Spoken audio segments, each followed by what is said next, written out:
ភូមិបន្តិចហើយចៅស្រីដាក់ឲ្យឈ្មោះជីជាតិថ្មីហៅថាស្រីទំពោវរតសដាបានសេចក្តីទៅព្រះនាងសេដានោះឯងចាក់ស្ដែងរូបរាងល្អល្អះប្រុសណាឃើញហើយចង់តែច្បាស់គឺមុខដូចខែរះពេញបូរមីជាកេះជាគង់សំនឹងជាកានឹងដូចពូកថៅដៃក៏ថាទៅសៃទៅសងលងទៅគៀកកញ្ចប់កសសំនឹងកញ្ចប់ឃ្លៀងាកតណាសំឥតបីពាក់អាវកម្មញ័យអាវកម្មញងអាក្រៅនីឡុងអាក្នុងវ៉ែនតា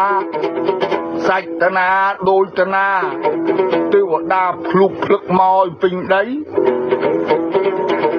ពីធំជាកេះចុះមកអង្គុញមើលទៅក៏ភ្លៅសដូចគេលុញសក់នាងនឹងគៀទុករៃបបោមាត់ត្រឹមញឹមក៏ហមទុំសដន់ឡើងក្បំប៉ិនចុងចបៃ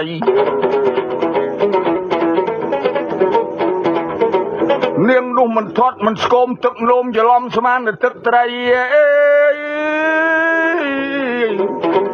បើនាងនោមដាក់ក្បែរភ្លឺស្រែអាចារ្យស្មានតែផាត់ស្វឹង10ថ្ងៃឥឡូវនិយាយពីនាងទំពោវរតសដាឥសីតាដាក់មជីជាតិនាងនាគរៀងរូវក៏ល្អបាច់លាបម្សៅលាបការ៉េមកៃបាច់ម៉ាក់កាយេបាច់តែងខ្លួនក៏ល្អដែរ